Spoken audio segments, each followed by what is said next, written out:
This is Bless Radio and it's 6 p.m. UK time. This is the spiritual discussion program. I'm Saad in Southeast London, and with me shortly will be joining Gregory. The aim of the show is to introduce you to the spiritual knowledge in the light of truth, the Grail message by Uprushin. I now want to welcome my colleague Gregory. Gregory, how are you and how is the weather where you are? Well, it's fine. It's been showering and it's dark. Right. Yes. Here in London, in the morning, it was heavy rain, showers, and then it dried up and it's been cold and chilly. And now it is dark, like you say. So welcome listeners to the spiritual discussion program. As I said, the aim of the show is to introduce you to the spiritual knowledge in the light of truth, the Grail message by Uprushin. And every week we have a new topic for discussion. The topic tonight is luck or fate. Luck or fate. You're invited to send in your questions or comments. You can call, text, or use WhatsApp to our UK number, which is 079 39 641 958. You can call, text, or use WhatsApp, as I said. And if you're outside of UK, it is 0044 79 39 641 958. Again, you can call, text, or use WhatsApp. And then there's another way you can contact us, which is by going to the website where we are broadcasting. That is blessradio1, that's the number one.com. If you go down on the homepage there, you'll see a box called Bless Chat. You can type in any questions or comments there. I'm going to begin with, what is the Grail message? The Grail message in the light of truth by Uprushin is a spiritual knowledge of life. It offers an explanation of the world, a picture of creation on the basis of natural laws. Its lectures contain valuable basic elements as a help in life. For through the knowledge mediated, the reader is again brought closer to life and led back to God. The Grail message deals with important fundamental questions of life by explaining in a clear and logical way the automatic working of the laws of nature, the whole weaving of creation, allowing every process to be recognized and thereby the purpose of our whole life. It is directed at the individual and speaks to the innate experiences of the human being, their strengths and weaknesses. Thus, every reader has the opportunity to discover through the intuitive perception if what is stated is the truth. Combining with matter-of-fact reasoning, a complete world picture arises, where there is no separation between the visible world and the great world beyond the five senses, nor any separation between scientific and religious striving for knowledge.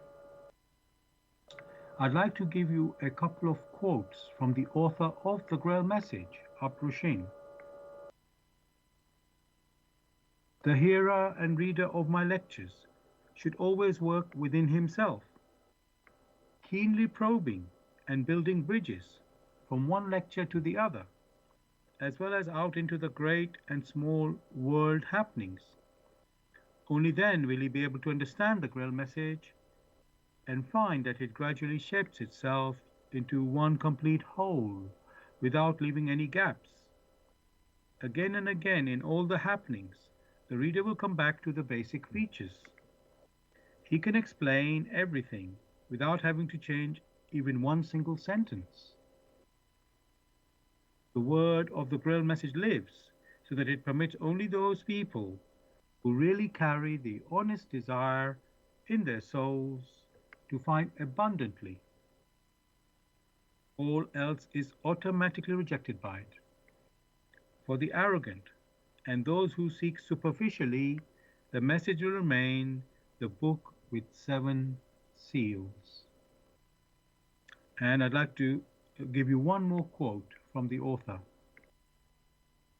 I wish to fill the gaps which have so far always remained unanswered in the souls of men, and which never leave any serious thinker in peace, if he earnestly seeks for the truth.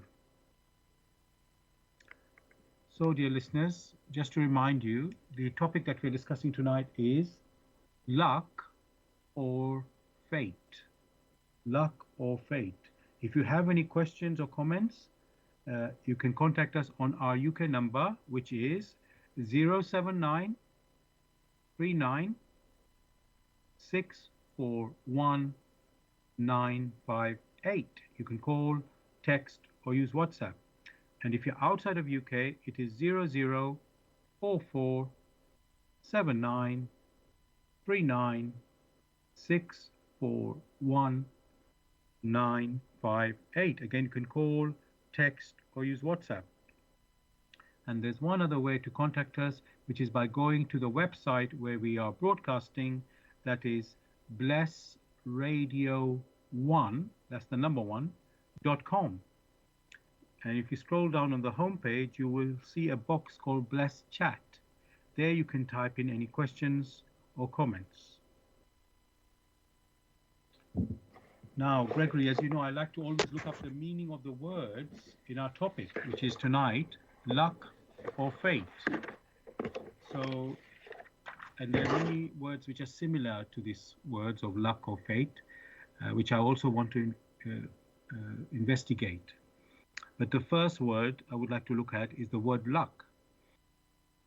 And I've got two meanings given in the dictionary.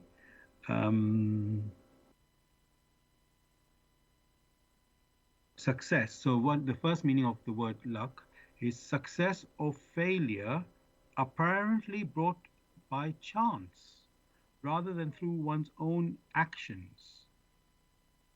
And give an example of this one. It was just luck that the first kick went in. Gregory, what do you say about this definition? Well, thanks for this question.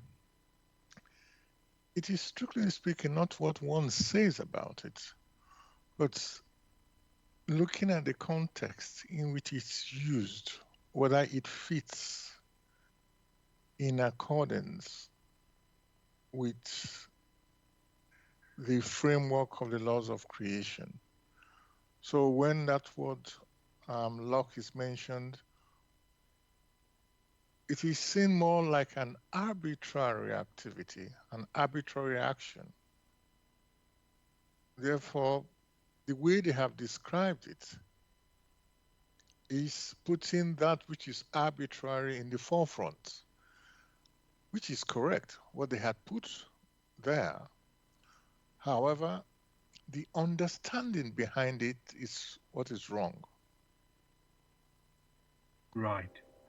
Now, I don't want to go deep into that point we've just said there about the understanding of this word luck is wrong. So because that's the whole idea of this topic, to go into these, what these concepts are.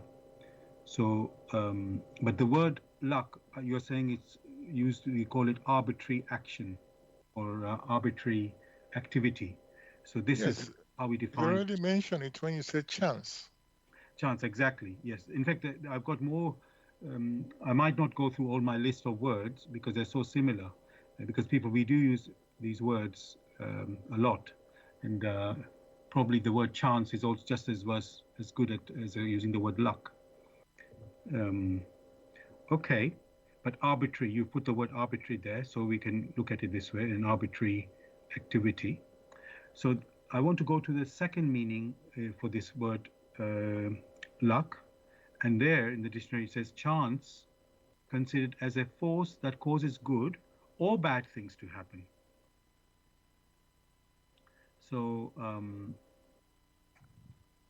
Again, you find the underlying thought is arbitrary.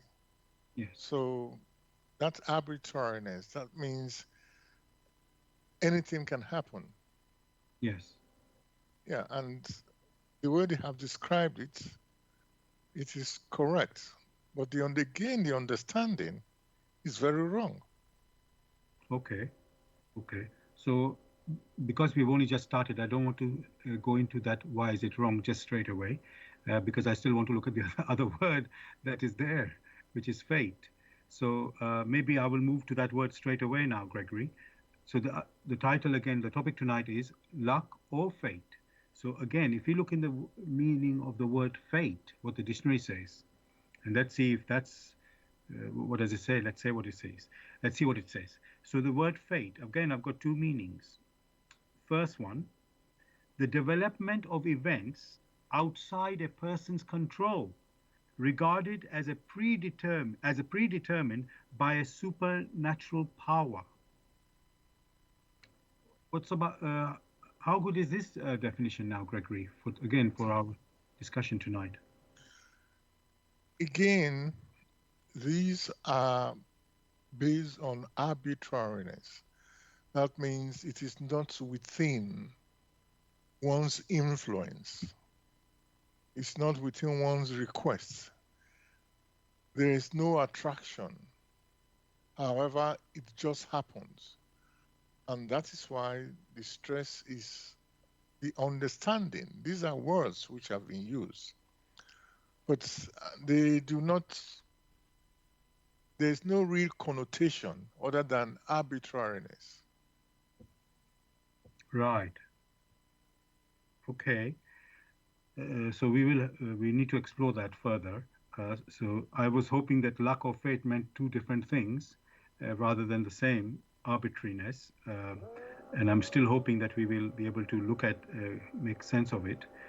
What one is stressing is that from what has been read out,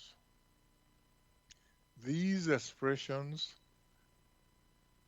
the context in which they are used is that of arbitrariness. That doesn't mean that the two expressions are the same, but they can have the same base where anything can happen, right? Nothing, there are no laws other than it could just happen. Hmm. Okay. So we will continue to look at it further. Now, there's another meaning of fate, which is a surprise for me. But it says here in the dictionary, Greek, or it's coming from Greek and Roman mythology, and they said, oh, I didn't realize this was anyway. It was part of the definition. It said. So there says three goddesses who presided over birth and life of humans. Each person's destiny was thought of as a thread, spun, measured, and cut by three fat, fatis or fates, clotho. Oh, sorry. I'm sorry. I should have checked this before I spoke. So yeah, there are three activities of this by three goddesses. Okay, in the lives of human beings, and these three goddesses, they control three different things in terms of human lives. And the three goddesses mentioned are Clotho, Lachesis, and Atropos. So I haven't done the full research to find out what exactly they are uh, doing, but it looks like they're Gregory. You know, before we said all of these meanings seem to be arbitrary, but here it seems like there are three goddesses who preside over, you could say, the life of human beings, which govern their destiny. And there are three goddesses in this particular, how can I say, um, um, people's explanation of life, I can say, or the, yeah. So the Roman or Greek mythology, that's basically, from their understanding, it is three goddesses controlling the lives of humans. If I'm able to say that word control correctly. So, Gregory, what do you say about this meaning, actually? That meaning, what they have just put out, has some very faint reflection Ah, of the lack of arbitrariness, because now one can see that there are some beings who, to some extent, are influencing or are managing the volitions of men. Although they haven't mentioned put the volition there, but one can already, you know, to some extent, put that across. But again, you find, as with everything which is defined by what one may refer to as being intellectual, it lacks the basic intuition. And therefore, if one is to use some of these descriptions which are put out there, then there will be so many arbitrary holes which one cannot account for, because you will find there's a lack of responsibility, which in any case, that would not be right. thank you for that answer there, Gregory. There's something that just occurred to me, and I just want to repeat that definition of fate to you, just to review it one more time. So the first meaning that I gave for this meaning of the word fate in dictionary, if I just repeat it, and then I'll ask you from there, it says the development of events outside a person's control regarded as predetermined by a supernatural power. So this one doesn't sound arbitrary in the sense it's not in the control of the human being, your own human control as a person. However, but it is predetermined by a supernatural power. So I don't know if that can be considered arbitrary. It looks like you're under the control of some supernatural power. That's what it. Again, the framework which is being stressed here, the lack of responsibilities. When one looks at it, you'll find that some other being somewhere has said this is what it's going to be. Then you ask yourself, this determination has already been put there for the human personality that has a free will. Then ask yourself, that means he doesn't make any decisions. As long as these expressions do not have a faint resonance with responsibility, then they are baseless. That is why one is saying arbitrary. For if it is not arbitrary, then there, there will be some sensing of responsibilities. That means one makes a decision, and from this decision, the outcomes will be ABC. Again, when we look very carefully, based on the fact that motion itself is a law in creation, and in our further investigation, that we found that there are just two types. That motion in which the end of the motion flows back to the beginning, and the other type in which the end does not flow back to the beginning. From these two types, one can have so many consequences based on these two.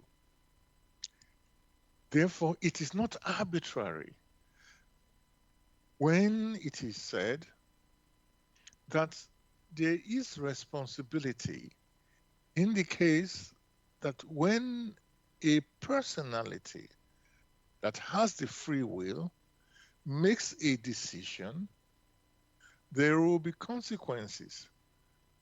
They would not say fate to be attached to a plastic cup. They would not say fate to be attached to stone or fate to be attached to plants. Because in that case, it will be that these are at the mercy of human beings. Our discussion is basically concerned about the human personality. Therefore, the expressions which have been used have been erroneous from the beginning. And that is why one categorized them as being arbitrary. If, however, these expressions are used within the context, like we stressed, of responsibility, then there is no arbitrariness. Thanks a lot, Gregory, for that clarification. What I'm seeing here, Gregory, you said responsibility. There has to be this point of responsibility, and I could say the dictionary definitions, they're giving the responsibility to, let's say, one definition, it was pointing to a supernatural power. Another one was pointing to these which is referring to Greek and Roman mythology with three goddesses having responsibility. But I think you are pointing to that there's a personal responsibility of us human beings in making decisions. And Correct. so there's Very that correct. element has been, how can I say, ignored or not even looked at in the, let's say, in this situation of life that we exist in.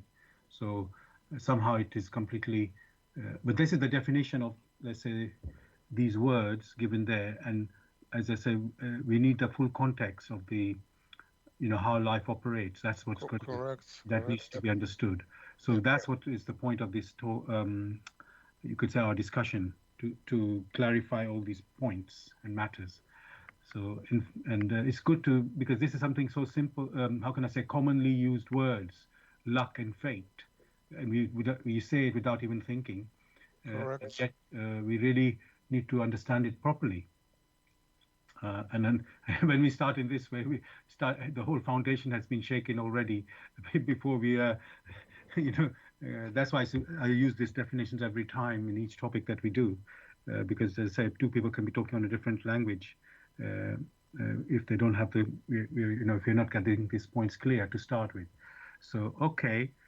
Now there was this word chance, which is connected with luck, that we use a lot as well. And so I just wanted to quickly look at that word chance. You could say it's like almost as an alternative word for luck. So in the dictionary, I've got this one for meaning, two meanings again. The first one for chance, it says possibility of something happening. So that's first one there, Gregory. Anything to say about that? That's, you just mentioned in itself something happening. How? Mm. I mean, you can see it doesn't, there's no context.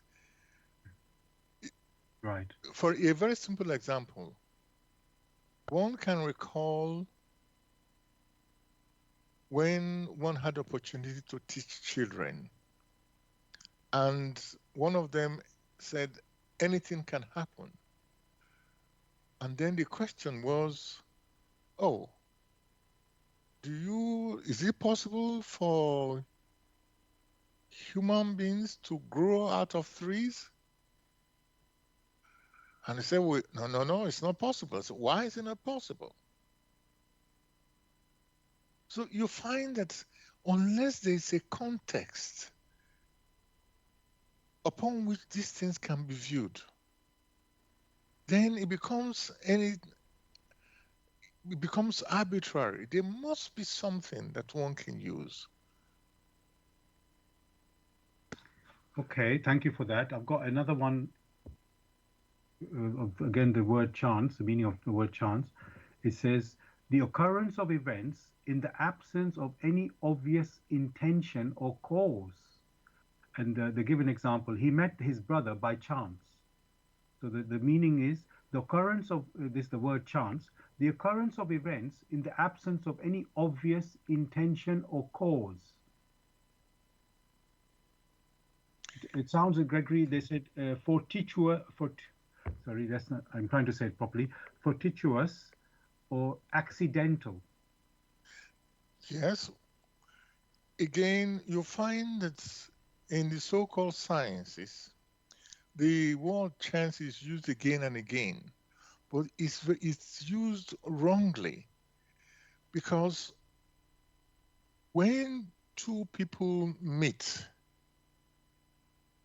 then there must have been a framework that brought them together, not just arbitrary.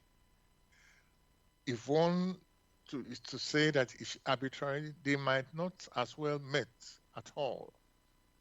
So you find that the basis is what has been lacking.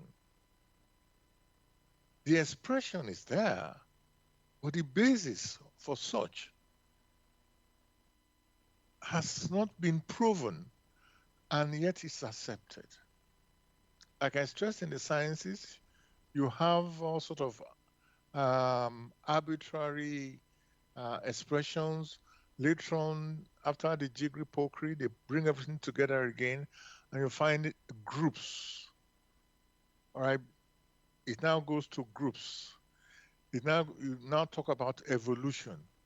All right, you now find so you find that there must be a framework, there must be a basis, there must be a context, and these changes that's all the expressions which have to arise from this context form the space upon which one can make further statements.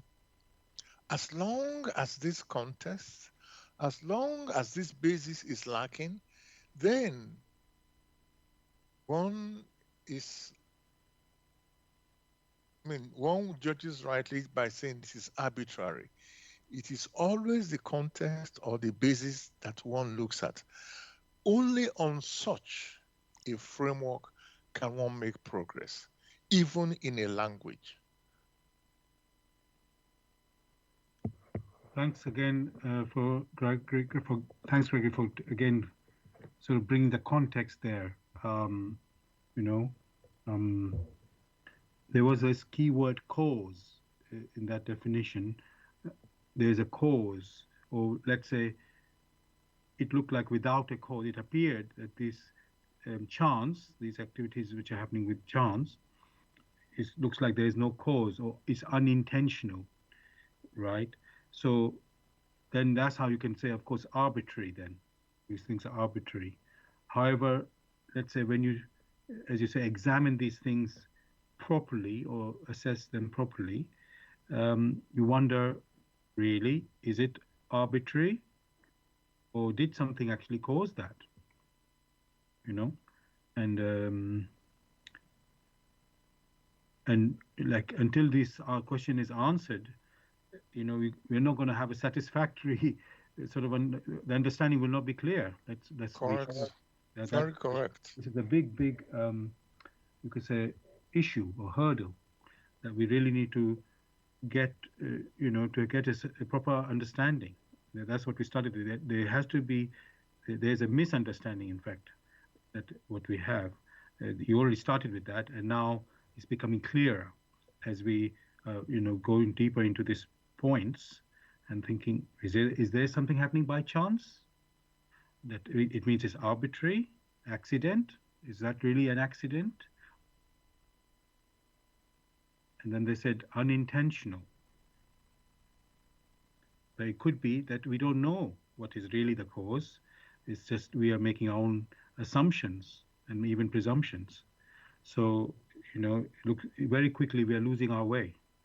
I'm very keen that and the context, we need to have this context. So, We want to explore all that much more now in a moment.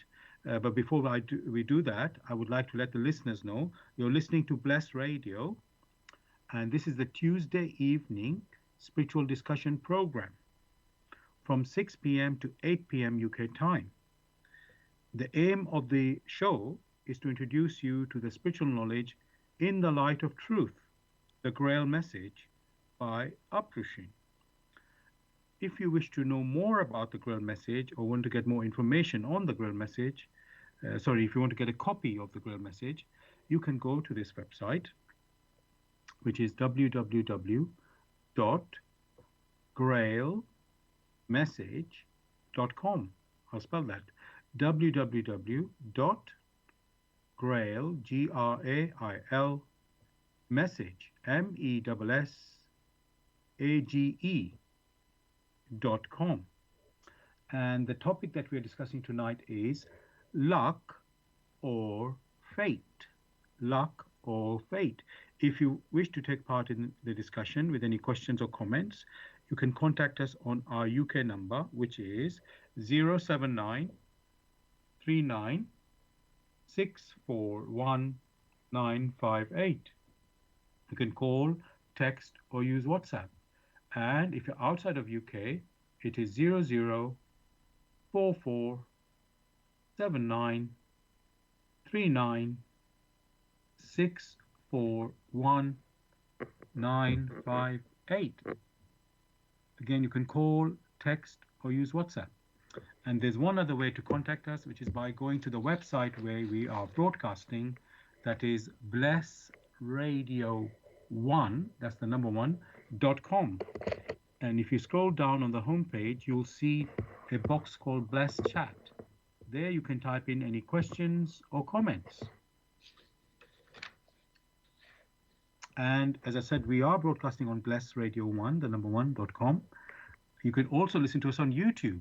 Go to youtube.com and type in the search box Bless Radio 1, the number one there, space live stream. That's for the live show, which is on Tuesday evenings, 6 p.m. to 8 p.m. UK time. And you can also listen to a recording of this show again on YouTube. Go to YouTube, and that's the next day. So go to youtube.com and type in the search box Bless Radio 1, that's the number one there again, space Grail message, space the topic of the show, which tonight is luck or fate. And of course, you can listen to the recording of our previous shows again on YouTube. Thirdly, we are broadcasting on Zeno, that's ZENO.FM / Bless Radio 1. That's the number one there again. Now, Gregory, you've really pointed out that we really have to have the proper awareness of this context where this luck or fate is operating, so-called luck and fate, in the sense of our understanding of what is truly luck and what is truly fate. So this, you mentioned a little earlier already about this law of motion, that everything's happening, there's a law of motion there. So, which many times you've mentioned that in our previous shows as well, one of these natural laws, either the motion goes, it returns to its original starting point,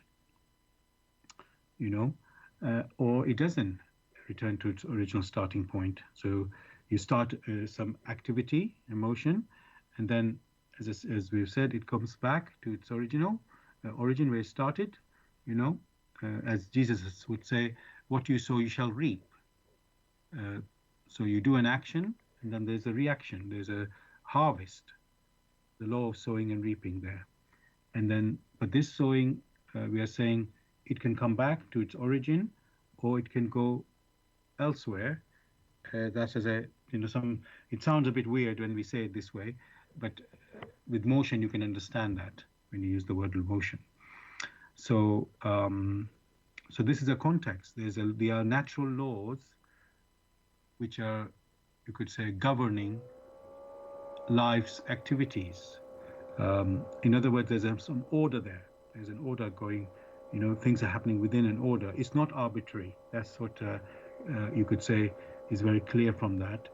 So now, if that's the case, that there is an order, there is a natural law, there's things happen within laws, natural laws, then you try to say, okay, when we have, let's say, good luck, uh, which sounds like an arbitrary thing. So, yeah, let me ask you this way, Gregory. Is this luck? Uh, I want to ask sort of double question: luck and fate, luck or fate, do they operate within these natural laws, um, law of motion, you can say, or or it's just fiction? That law and fate are fiction. Like has been shown again and again and discussed, that motion is the basic law in creation or in nature. And basically, there are two types: that motion in which the end of the motion flows back to the beginning, and the other one in which the end does not flow back to the beginning. Therefore, any activities in creation, in life, including the human personalities, they are governed, they are subjected to this order. Therefore, when that expression luck is mentioned, the possibility is there, or it implies the possibility that there would have been some type of reciprocal activity, which reciprocal activities or which activity was initiated along the line in which the person who initiated that activity has forgotten. That activity could have been initiated not in this present earth life, but could have been in a different earth life. And when even fate is mentioned, again there's a slight resemblance or reflection of that law in which the end flows back to the beginning. These are all activities which have substances for the personality, which one is talking about are or have flesh and blood. Not only that, their inner core is different from that of flesh and blood, which is the spirit. Therefore, you will find that whilst here, the physical body which they use in making decisions as regards that which is here on earth, that which uses the five senses which they have, these five senses are not arbitrary, they are facts. They are there because they use it for perception. here on earth. That being the case, you will find that word faith gives a close resemblance to some extent of a reciprocal activity, an activity which would have been made along the line in different earth lives. So when that which is beneficial then happens, one says it is luck. When that which is not beneficial then happens, one then calls it fate. So this is how the language has been used. But many have forgotten the origin of luck or the origin of fate because they consider these expressions to be arbitrary, that anything can happen. And that is why they are easily dismissed and said, no, anything, not everything can happen. That is completely out of the context. For when you say anything can happen, you mean contradictions can happen, illogicality can happen. People can come to one particular place and all of a sudden vanish from one country to the other with their physical body. That is a thing which many consider. So you find that it is not true that anything can happen. And that is why most of these expressions, because they lack the framework, they do not give anything precise which the human personality can hold on to and make decisions. After all, if you do not make decisions, how can you move forward? In fact, not making a decision is itself a decision. Therefore, these words, luck and faith, must be taken in the right perspective.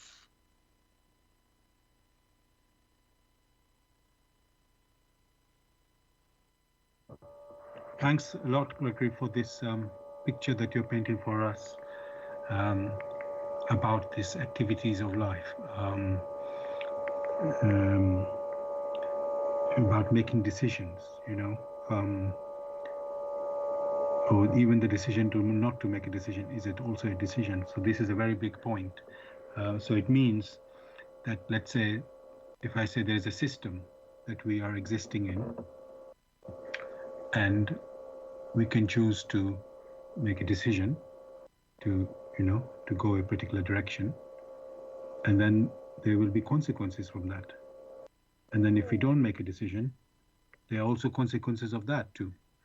So this is it, because we're living in a system. The context, like you said, there's a context, there's a system, this world creation, that's what we're existing in. It's not a vacuum that where you can have this idea of being random, arbitrary sort of possibilities happening.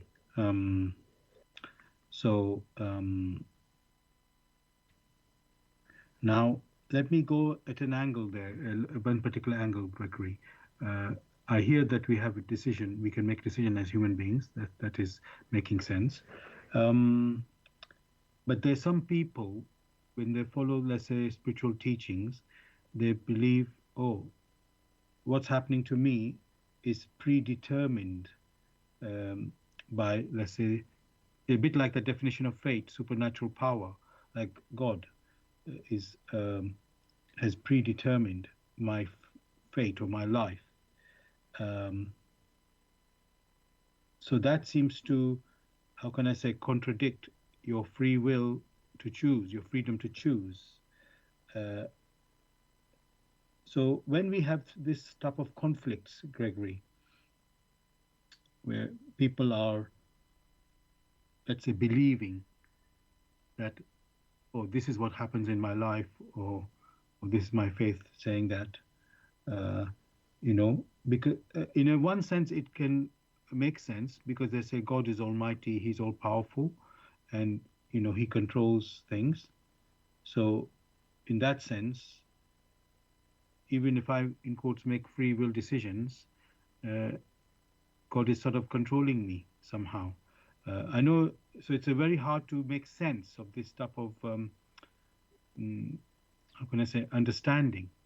Um, so we get easily, how can I say, a bit trapped in trying to make sense of it. So what can you say on this, Gregory? Because people have this type of sort of, they believe in such things. So what can one do about this type of thinking? Let's say. You made a very correct statement that they believe in such things. But the question, have they examined such things?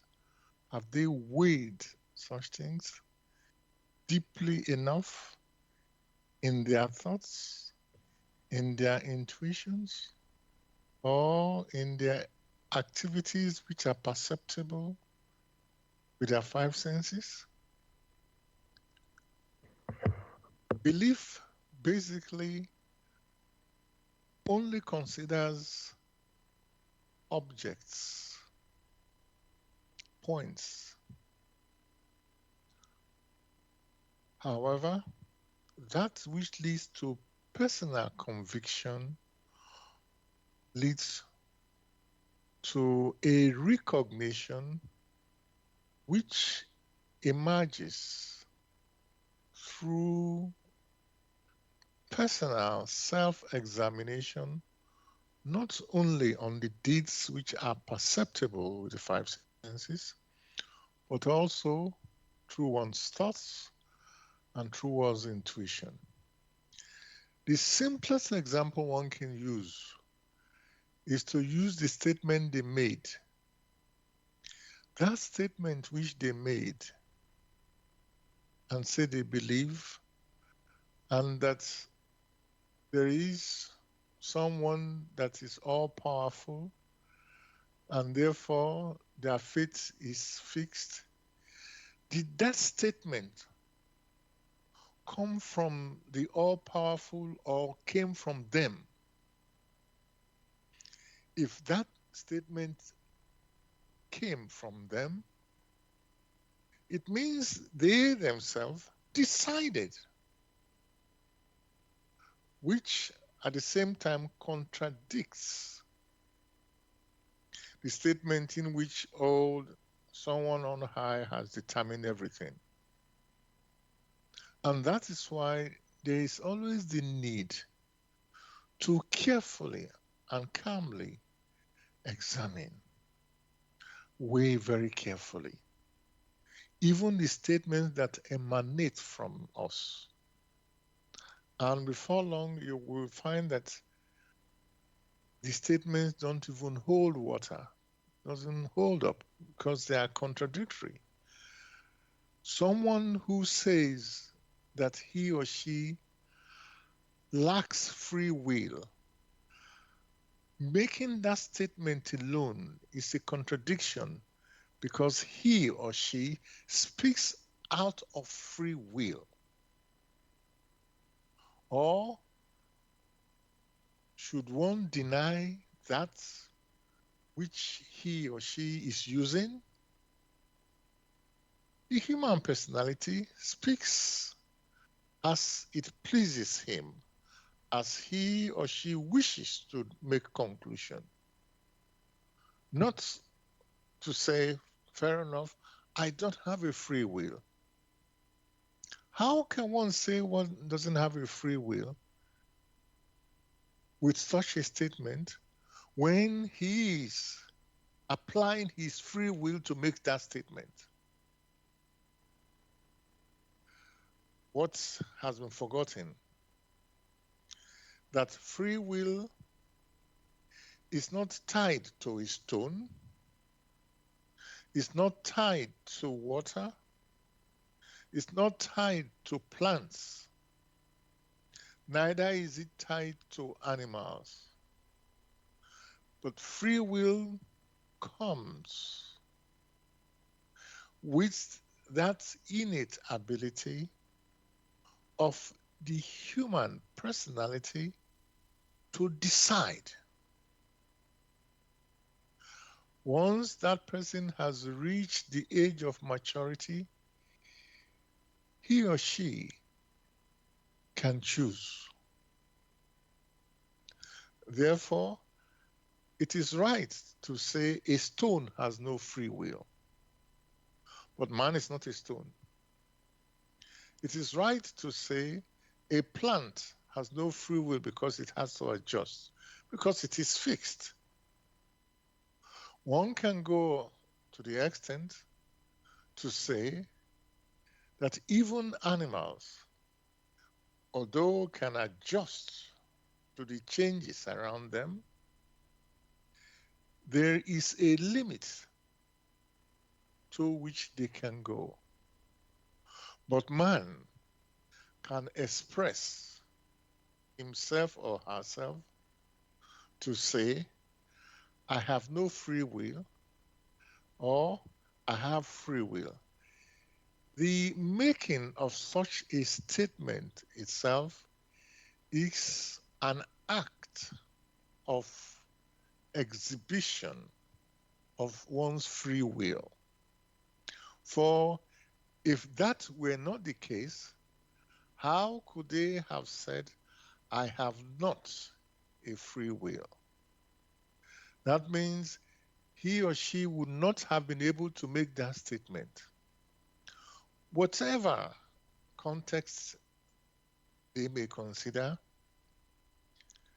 there is always a free will to make decisions, and that being the case, there are consequences. You will not hold a stone or a plant or an ant responsible, or even a child. You will hold the child responsible, but you will hold an adult responsible. With free will to make decisions come responsibilities. And for many, they prefer to evade responsibilities. And that's why that statement, I don't have a free will.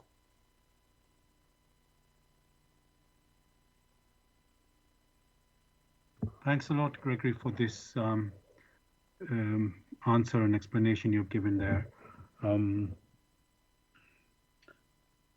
there's another aspect of what I asked you there I would like to look at, um, because we say the God is Almighty, all powerful, and if we have free will and we can just decide, as you say, we can decide do this or do that, then it seems that God is not all powerful, because in the end, it's like, how can I say, God can't intervene if we go wrong, let's say. Um, and in that sense, He's not in control then. The Almighty is not in control. And that sounds a bit hard to, when you consider Him to be Almighty, seems a bit hard to understand that. So, is there something, Greggy, can you answer that, where uh, even if we go astray as human beings, that God can, how can I say, uh, I don't want to say the word control, but make things right, despite of us human beings going wrong. So if you can give that sort of understanding for us, and yeah, let me just leave it like that. So just to show that God is still all powerful.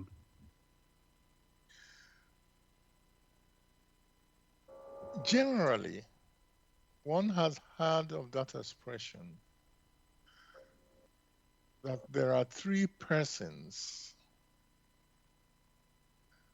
that make the Almighty. the Son, the Father, and the Holy Spirit. Let's leave that aside. At the beginning, it was stressed again and again that in creation, in nature, there is motion. The individual that is concerned with motion, that is active in motion, has that individual ever asked themselves, where comes the power which the individual uses? Once they start asking themselves that question, maybe they will come to a slight or a better understanding that there is motion, and that motion is powered from a source. That opens up another avenue for further investigation. That the individual has the ability to make decision, to be involved in motion or not to be involved in motion, whether the individual is involved in motion or not involved in motion, that in itself is a decision. And that decision requires power. Where does that power originate from? Therefore, you will find because there has been the lack of objective thoughts, of objective deeds, of objective intuitions. You find statements are made which lack any real framework.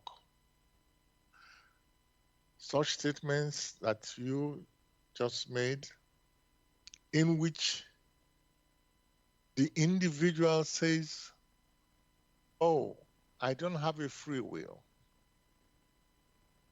The Lord Almighty is so powerful, controls everything I do. If that were the case, was it the Lord Almighty who asked you to make such a statement?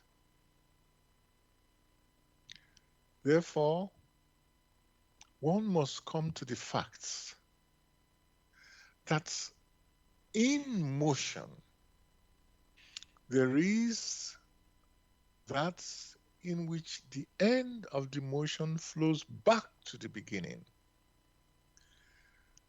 That's one can categorize as the law of reciprocal activity.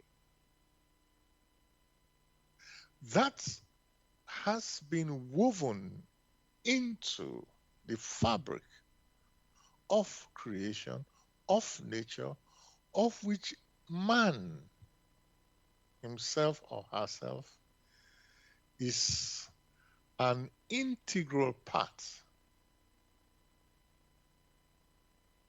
At the same time, that the end flows back to the beginning gives the strongest intuition of an attraction. That is why the end has to go back to the beginning. An attraction of that which is homogeneous, that which is of spirit will attract that which is of spirit. That which is not of spirit cannot as such now attracts that which is of spirit, unless there are layers in which that which is more mobile in its outworking, in little steps, we come to that particular state. Dimension was also mentioned, or was also stressed, of that motion in which the end does not flow back to the beginning. In that particular instance, you find that which is denser moves further away in motion, and that which is less dense is closer to the seats of the beginning of the motion. So you find that picture which is now painted is that of gravitation. So in nature, in creation, there are basically three laws. First, that of reciprocal activity. Second, that of the attraction of homogeneity or homogeneous species. And the last, that of gravitation, which could be gravitation in the world of matter, or one may talk of gravitation, spiritual gravitation. These in themselves can be verified as facts. With that, for motion to come about, power is required. That power comes from the Father. In that case, you find that in creation, there are those who weave in creation who are responsible for the maintenance of creation, of nature. After all, before the human's personality incarnated on earth, the earth was prepared from an initial state until we find the way it was water and the earth, the heavenly bodies. Thereafter came the plants. These are facts. Thereafter came so-called animals. These are facts before the human personality took over the animal body and in this present state in which we know as man here on earth to experience. So those ones who are in place for the maintenance of the structures in life, in creation, in nature, those ones, they don't have a free will. They swing unconditionally in the will of the Almighty because theirs is that of responsible for maintenance, keeping the structure, keeping all the motions that we know of the sun, of the material universe, the non-material universe. There are beings. And then we have human beings. Human beings who have been granted the opportunity to become aware, to become conscious. If they were conscious already, they would not start as children. They would have known everything. But that is not the case. Gradually, they started from an unconscious state, not being aware. First, being conscious of their environment. And to become self conscious, the need is there to cultivate the talents which have been embedded in it. Ask yourself, who embedded these talents? Were they done by luck or arbitrarily? Were there not other beings who are not human beings, who always obey the will and help in the preservation of these structures, in the maintenance? Then you have the human personalities who have to choose how they wish to proceed such that in a step-by-step manner, they will come to the awareness of the consciousness of the structure of nature, of creation.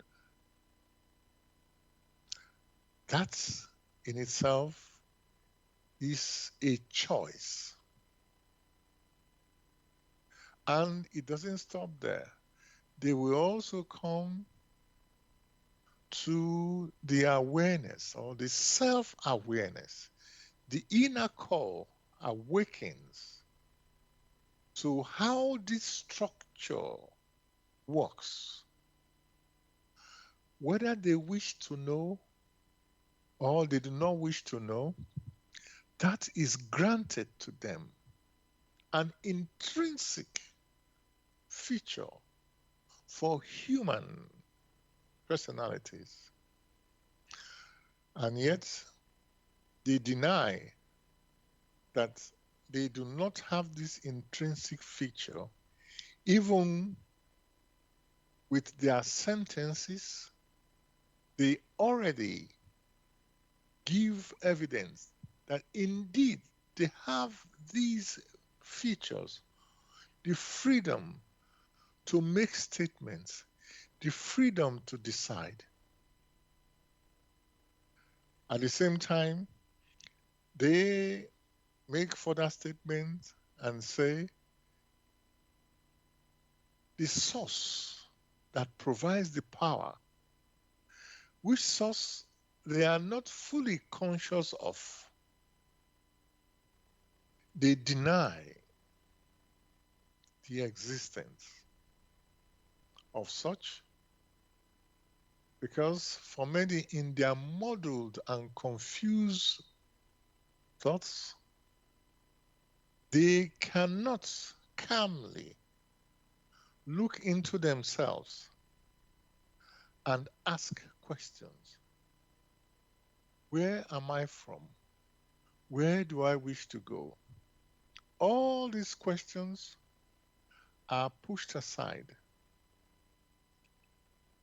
At the same time, there is the accusation that the source that provides the power decides for them. And yet, they themselves make that decision. So, the arguments which many put forward have a framework And that framework is that of personal laziness, their inability or their unwillingness to examine not only their deeds, not only in their thoughts, but also in their intuition. Unless the personality examines all that it has experienced in accordance with this framework of the laws of creation, of nature because he or she came through nature, then in that lack of personal examination of weighing, he or she will not find. Therefore, it is not even debatable and to say, oh, this excuse or with that excuse.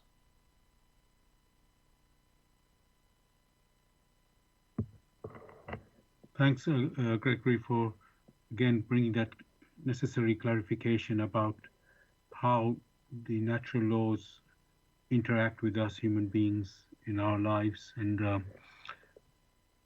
we, let's say, in our lack of deep reflection about what's happening to us, we, let's say, make our own assessments and wrong judgments and whatever you can say, and of course come to the wrong ideas, conclusions in our heads and minds. So it just shows the necessary clarity that we must have in assessing what our life is, experiences are. And I've got a few more points on question to ask about these points. Before I do that, I just want to remind the listeners, you're listening to Bless Radio. This is the Tuesday evening spiritual discussion program from 6 p.m. to 8 p.m. UK time. The aim of the show is to introduce you to the spiritual knowledge in the light of truth, the Grail message, by Uprushing. And if you wish to know more about the Grail message or want to get a copy of the Grail message for yourself, you can go to this website, which is www.grailmessage.com. I'll spell that, www.grail, Grail,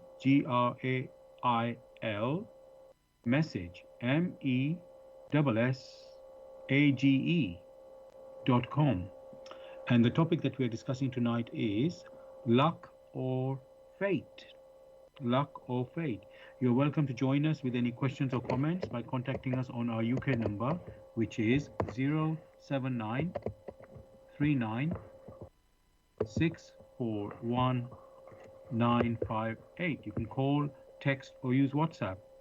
And if you're outside of UK, it is 004479 39641 Again, you can call, text, or use WhatsApp. And if you're outside of UK, there's one other way to contact us, which is by going to the website where we are broadcasting. That is blessradio1, that's the number one, .com. blessradio1, the number one.com. There, if you scroll down on the home page, you will see a box called Bless Chat, and you can type in any questions or comments there. We are also broadcasting on YouTube. Go to youtube.com and type in the search box Bless Radio 1, that's the number one again, space live stream. That's for our live show, which is on Tuesday evenings, 6 p.m. to 8 p.m. UK time. You can also listen to a recording of this show the next day, also on YouTube. Go to youtube.com and type in the search box Bless Radio 1, that's the number one again, space Grail message, space the topic of the show, which tonight is luck or fate. Of course, you can also listen to the recording of our other previous shows, again on YouTube. Thirdly, We are broadcasting on Zeno, that's Zeno .fm / Bless Radio 1. That's the number one there again. Now, Gregory, we've really made it clear that we have this free will as human beings. It is truly free, free to act. And the only thing is, it acts within or is governed by this law of motion, which you've quite um, explained to us. Um, Now, let's look at some things that happen in life. There's some people we see in wars and very terrible suffering in different places. A lot of group of people suffering, going through suffering, and outwardly, it does not become clear. It's not clear, if we have the free will and we made a decision, what it is could be the cause of why so many people are suffering that particular situation. Scenario is probably not a good way to say it, and and they might even pray and so beg. Well, they could be praying to begging from help from other fellow human beings in the other parts of the world to come and, you could say, save them or rescue them from this situation. Uh, and it seems, uh, well, maybe some people are listening, others are not listening, and the situation still carries on. And you inside you wonder, is it something you're not doing right, or you don't deserve to be, how can I say, protected or saved from such a situation? Um, you know, despite your pleas, and which is, I will say, a genuine pleas, uh, but it seems things don't happen, let's say, as maybe as quickly as the people would like. Let's say that way. Okay, and even it doesn't seem to end the suffering. Let's say that way. This is not everywhere, but in many cases it's happening. So, what I want to understand there, Gregory, um, well, I'll just say it like that. Other people cursed in these people that we are going through that experience, or is there some issue with in regards to the free will to be, you know, yeah. Let's. What is this? What can explain that as problems that or difficulties that why they cannot be saved? These people. Thanks, because these questions arise again and again. In any situation, one has to look at the scenario and, if possible, come to a conclusion. And the first scenario is likely to be that in which these were reciprocal activities of past dealings, not only here on earth, maybe in previous incarnations. That is a possible scenario in which the returns, reciprocal activities, have now matured, in which they have to taste of it. That is one possibility. The second possibility is that the individual, in order to understand the challenges of man, or the challenges which man has woven in his own knowledge or lack of knowledge, that individual has to live through these absurdities of scenarios in which human personalities have craftily put things in place to inflict some form of punishment on other human personalities who, like him, are striving to mature, are striving to be self confident, are striving to be self conscious so as to mature and in accordance with the laws of creation to ascend back to their origin. Now, having an understanding of what the challenges are here on earth, what could happen. In that second scenario, you will find the individual has made a conscious decision to come through. Therefore, you will find that that personal decision to experience the challenges in the scenario we just discussed, that will ensure that the individual incarnates into a particular area where the returns are, in quotes, unfavorable, in which there's a lot of suffering. Because this individual needs an understanding of it, whereas staying away from it doesn't give him any understanding.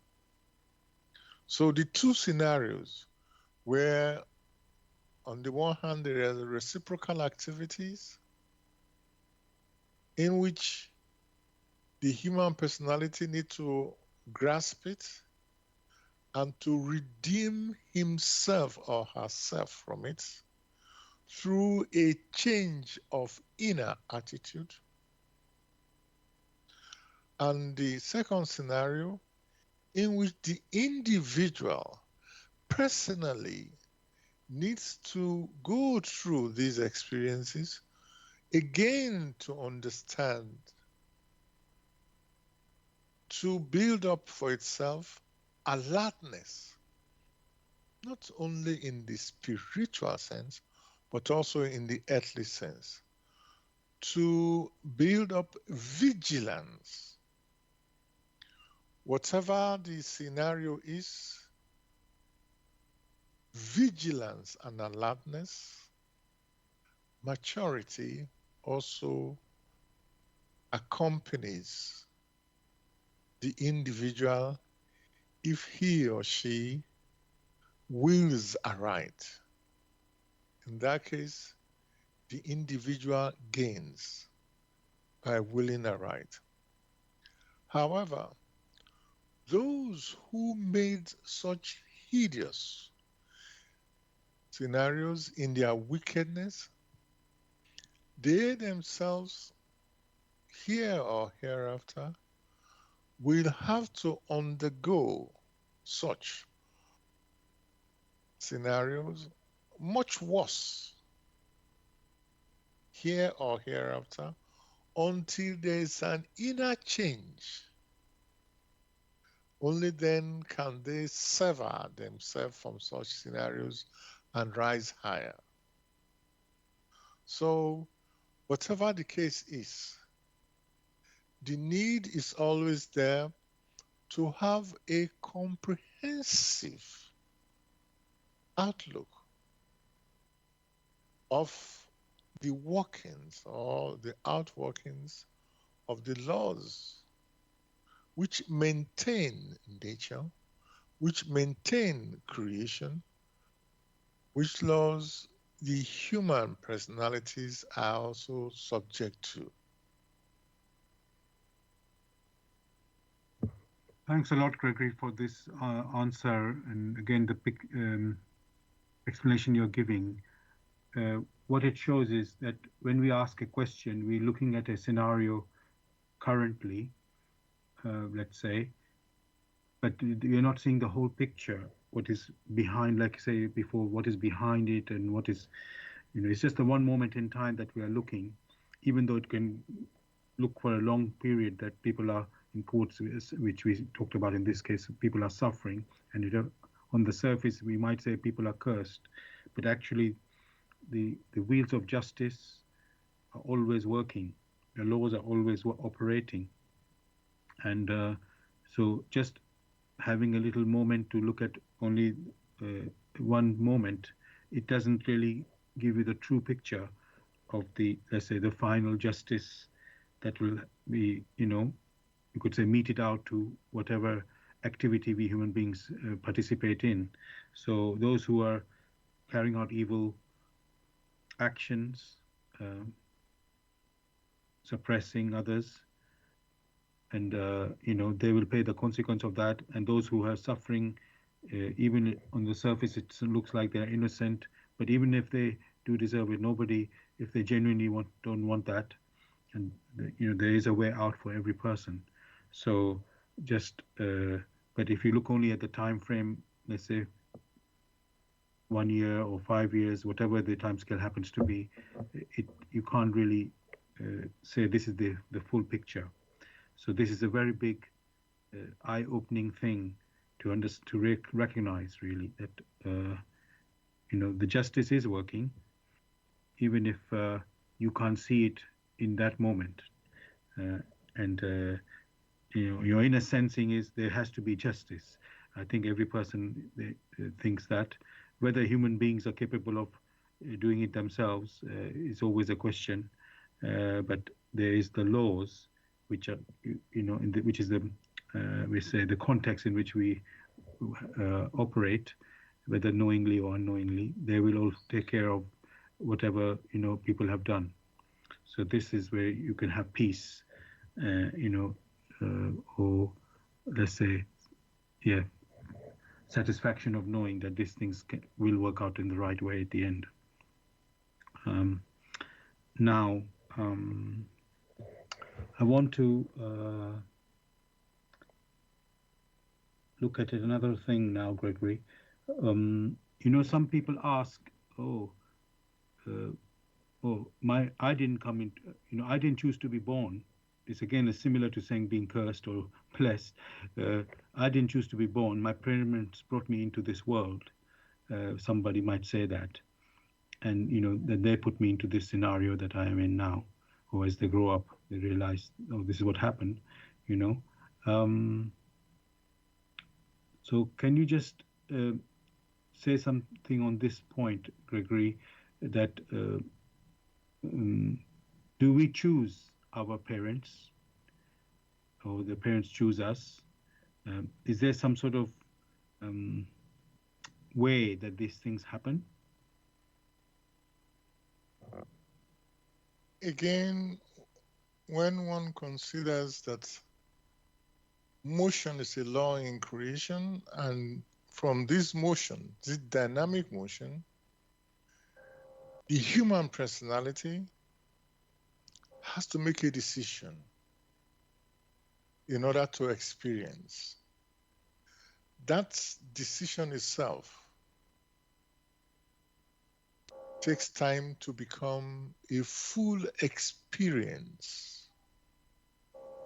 A full experience, because that decision, in the first case, most likely is spiritual.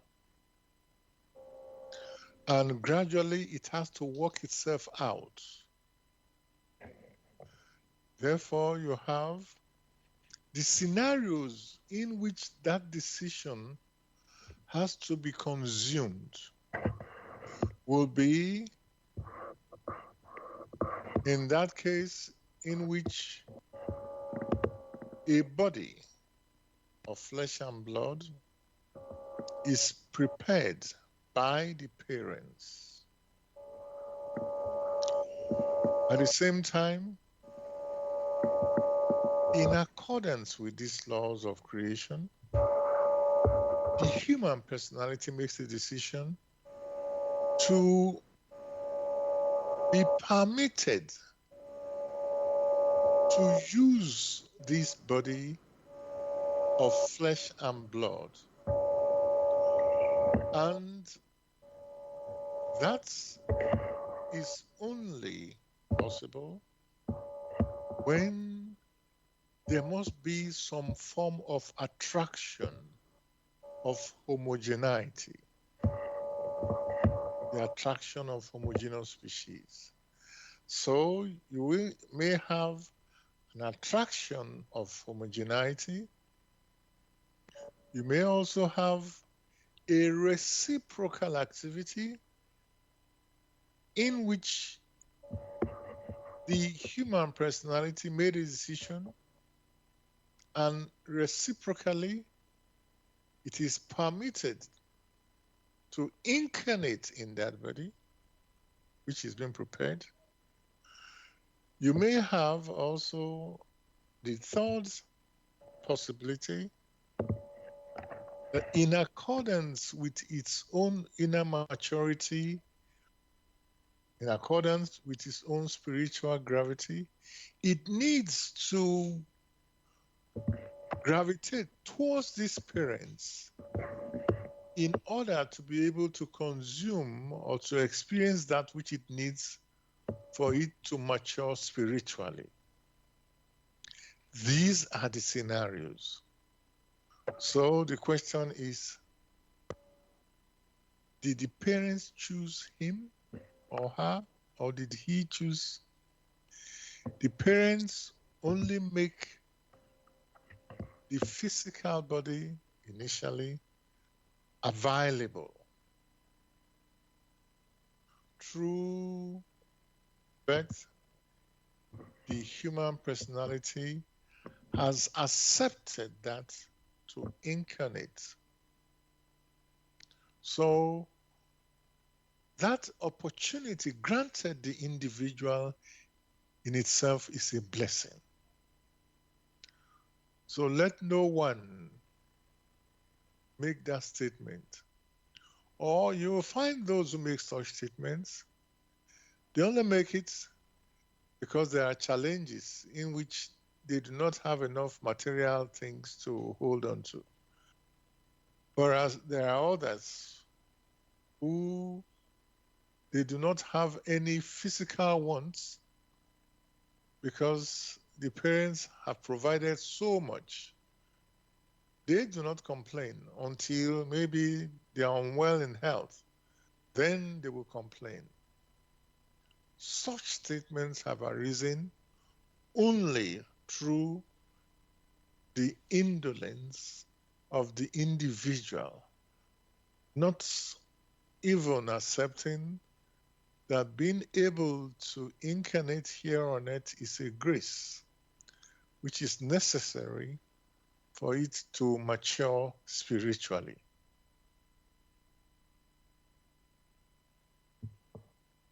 Thanks again, Gregory, for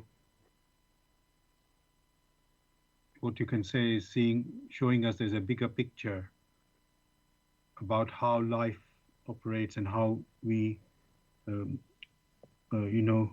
go through life. Of course, we do not know what decisions we made of the past and the beyond or previous lives, and what are the consequences will come from that. Uh, so we are talking. Let's say we speak with little understanding and little knowledge of things, what is life, and then start making sometimes nonsensical statements.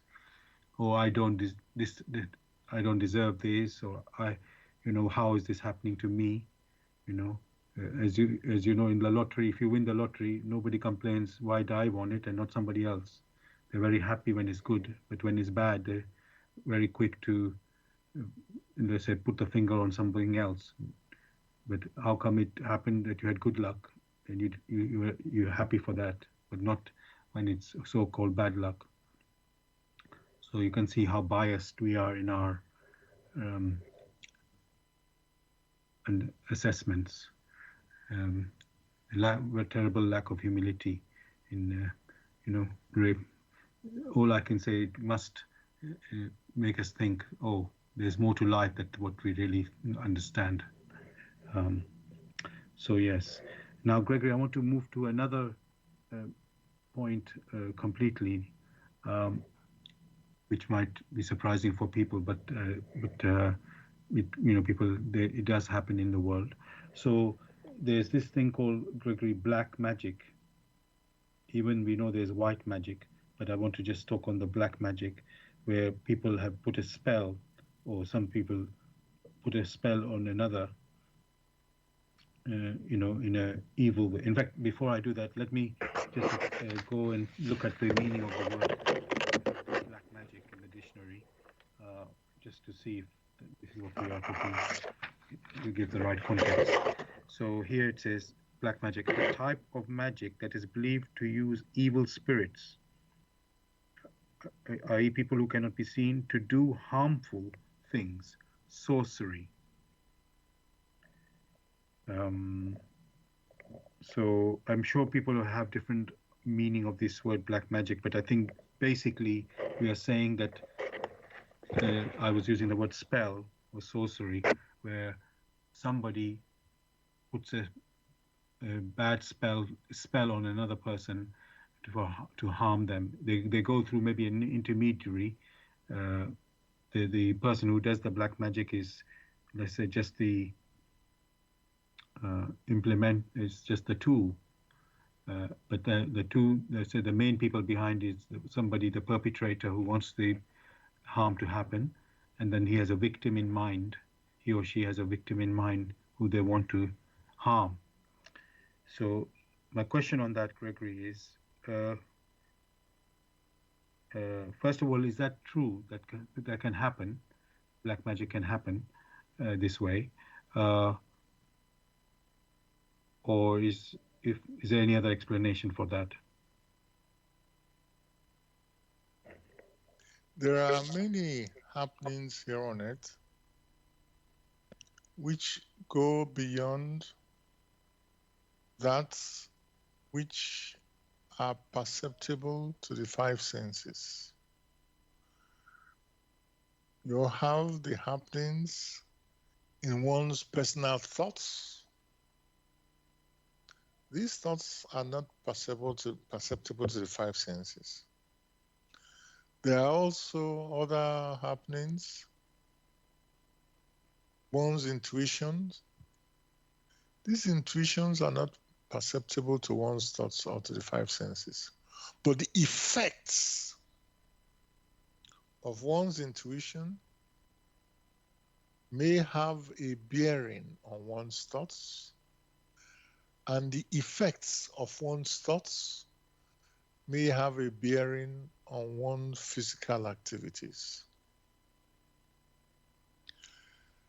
It is possible that through hypnosis, one person may be bound, and therefore that person comes to harm. However, what you yourself read out are just what many people believe. They haven't really subjected these things to strict logic or the logic of the thoughts or of one's intuition. Above all, they haven't subjected what has been shared, sometimes through gossip or through just ordinary discussions, have not been subjected to the creative laws of nature or in creation. And they now say this person has bad spell in me and all that. Look at the case of war. As children, many were told that, oh, you have a scenario where even if the bullet is fired at you, it won't touch you. Turns out to be false. Some will say, oh, if you use knife, nothing will happen. That turns out to be false. Now, there's a case where it said someone casts spell on one. And that being the case, one is being harmed. Not many people have that inner maturity or that inner power in which they will have to use it for that which is not beneficial. Of course, in their thoughts, they may have all sorts of evil things, but the descriptions of the machinations of the activities, how one casts spells on another, those descriptions violate the laws of creation and they are easily thrown away because really and strictly speaking, they do not hold. Some other things must be happening, which things could be that which touches on the ethereal body of the individual. More of this, many can examine on their own in accordance with their free will, with the walk in the light of truth. There, one may come to the realization to the extent of one's physical activities, of one's activities in thoughts, and one's activities in one's intuition. Whether these weavings in deeds, in thoughts, or in intuitions will bring benefits or no benefits to the individual is left in accordance with the laws of creation. Just as one can throw dirt on someone and stain someone's dress, so it is possible through our thoughts we also inflict some death on somebody's non-earthly body. It's also possible to, through our thoughts, to weave such models or such that it has an impact on another. But one should never forget, if that person that is targeted lives in purity and simplicity, then there will be lack of homogeneity between himself or herself and the other person who wishes to precipitate evil. In that case, all these things don't hold. Most of the time, you'll find those who hold on to these things are those who are idle. They do not busy themselves with that which is upbuilding. And therefore, with low radiation, they hold on to the gossips, which are very well embellished. They hold on to it because it suits them. And in their inability to break away from such low thoughts or such activities, they now say a spell has been put on them. And it's this spell which makes it impossible for them to make progress.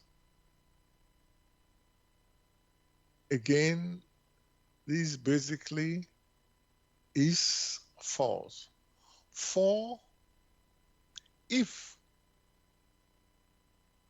as they assert, that there is a spell, most of the time, as in the case of those in the mental institution, there must be a spiritual personality that intends to exhibit itself, its presence, and wishes to push aside the owner of the physical body and wishes to make itself felt. So in that case, you have more or less the rightful owner and the one who wishes to have an impact. And you have, in that case, double lives. But again, many should be bold enough to examine this work in the light of truth. And the answers are there. For only when the individual picks up that courage to go forward in confidence and then subsequently courageously, only then will he or she gradually sever itself from these wrong notions, strengthen itself, because in the personal examination of this work, helps are available, which the human personality builds on to the extent that that which could have had an, a bad impact on himself, either physically or non-physically, that is quietly pushed aside.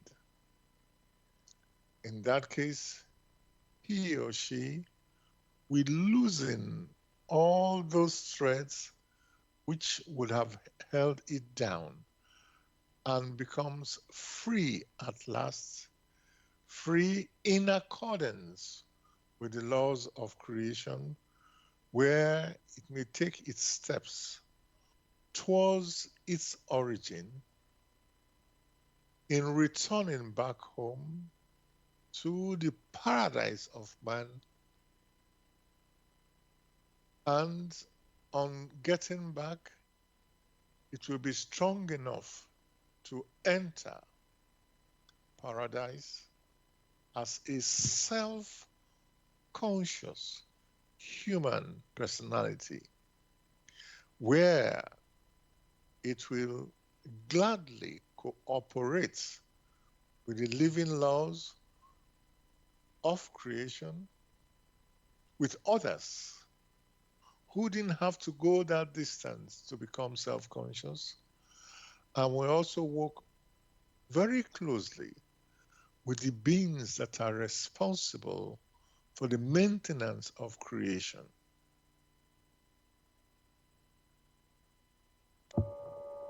Thanks a lot, Gregory, for this answer. Um, um, some people, as I said, may be wondering, oh, how come this question is being asked about being cursed with black magic and so on, even if it's very rare to hear of it. Uh, but I just thought people should just be aware. But every scenario, there is an explanation. If something happens, how it happens, why, and can be explained. This is what one of my points was, to put this question out there. Uh, and there's always a help uh, to, well, one way to protect yourselves before anything bad can arise, and also to look after, um, how to deal with it, you can say, but it's all, as they say, prevention is always better than cure. So if we can adopt the right attitude and frame of mind, which is in the Grail message said many times, keep the hearth of your thoughts pure. Um, that should be the natural state of our mind in every situation, and then that will give us automatic protection.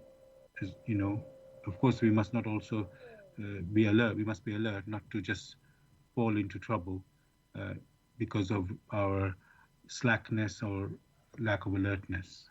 So there's many, you can never just, nothing works in isolation. It has to be, uh, we look at every angle when we look at a scenario. So thank you for that. Now, what I'd like to do, um, I'd like, I know it's about 10 minutes left to go to the end of the show, but there's something I would like to read, and I'm not sure how long it will take to read it, but this is from a lecture in the Grail Message, um, which I think is very appropriate for our topic on this tonight on luck or fate. Um, and it's from the lecture called Awake. It is lecture number 5 in the first volume of the Grail Message. And I'm not starting at the beginning of the lecture. I'm starting, let's say, halfway through, you can say. And so it might not uh, start because of where it's starting, it may not hit you straight away what is being said here, what is the point of what is being said here. So, but I thought it's very useful for us to know, to hear this. So just to say again, this is from the Grail Message from the lecture called Awake. Therefore, become spiritually free. Burst all the fetters that hold you down. If obstacles present themselves, welcome them joyfully, for they show you the way to freedom and strength. Look upon them as gifts from which you will benefit, and you will overcome them with ease. Either such obstacles are put in your way to teach and develop you, in which case you add to the means of your ascent, or they are the reaction to some debt you have incurred, which you can redeem in the same way, which you can redeem in this way, and thus free yourselves. In either case, they help you to advance. Therefore, set out to meet them with a bold heart. It is for your own good. It is foolish to talk of reverses of fortunes or of trials. Every conflict and every sorrow means progress. Men are thus offered the chance to dispel the shadows of former misdeeds, for not a single farthing can be remitted to the individual, because here also the cycle of the eternal laws in the universe is inflexible. The creative Father will reveals himself in them, and thereby forgives us and dispels all darkness. So clearly and wisely is everything arranged that the minutest swerving from this would have to plunge the world into ruins. But what of the man who has very much to redeem from former times? Must he not then despair? Will he not tremble at the thought of the misdeeds he has to atone for? As soon as he honestly wills, he can hopefully and gladly begin with it, free from all worry. For a balance can be brought about by the counter current of the power of good volition, which, like other thought forms, takes life in the spiritual, forging a strong weapon capable of removing every dark burden, every weight, and leading the ego towards the light. Power of volition, a mighty force, unsuspected by so many, attracting similar powers like a never failing magnet. It grows like an avalanche, uniting with similar spiritual forces. It works backwards, again reaching the starting point.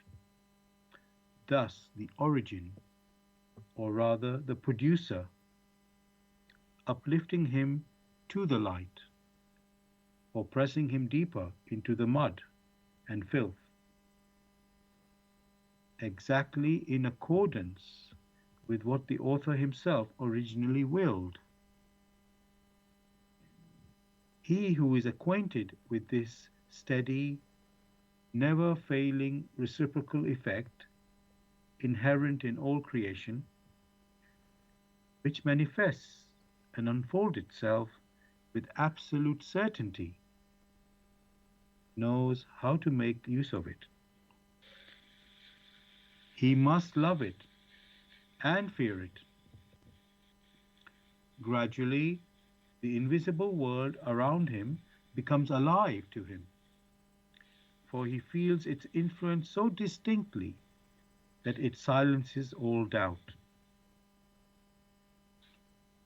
If he only pays a little attention to it, he must intuitively sense the strong waves of ceaseless activity that affect him from out of the great universe.